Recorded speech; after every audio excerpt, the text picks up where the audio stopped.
is Coach McCreary from Baseball by the Art. Today's video tip involves the basic throwing difference between a position player and a pitcher. I have a chance to work with a lot of young kids throughout the year, and a lot of those young kids are pitchers, and they play shortstop and outfield, and they play all various positions, and that's tremendous. The more positions you play as a young kid, the better off you're going to be. But it does pose a problem because throwing as a position player is very different than throwing as a pitcher. And all you need to do is understand the difference between uphill and downhill in order to understand the dilemma that a lot of young kids face. Well, as an infielder, let's say I'm a second baseman or a shortstop, my body gets used to going from low to high or small to tall. Okay, I'm going to field that ball relatively low, and then I'm going to gradually come up, and usually after I let go of the ball, I'm at my tallest position. So I've gone from small to tall in a gradual motion. I've gone uphill when I throw.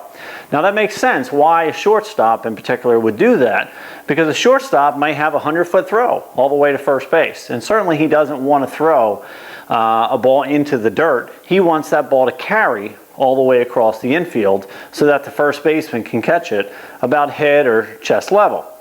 Same thing with a second baseman, same thing with a third baseman. The whole process goes from low to high, from small to tall.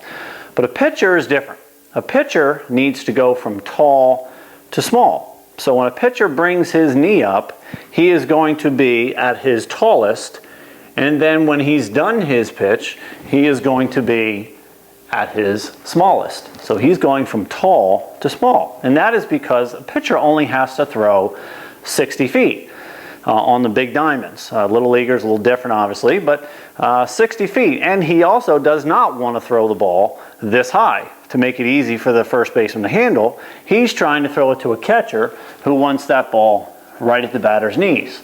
So put those two things together, a short distance, and he wants to throw the ball down at the batter's knees to be the most effective pitcher he can, and that means a pitcher has to go from tall to small. Now with a lot of those kids that I work with, their body is in such a habit of going from low to high as an infielder that when they get on the mound, their body still goes from low to high. So when they bring their knee up, they'll collapse that back knee, they'll get low, and they'll finish high. So they're throwing like an infielder, but they're on the mound. Now, guess what happens to the ball?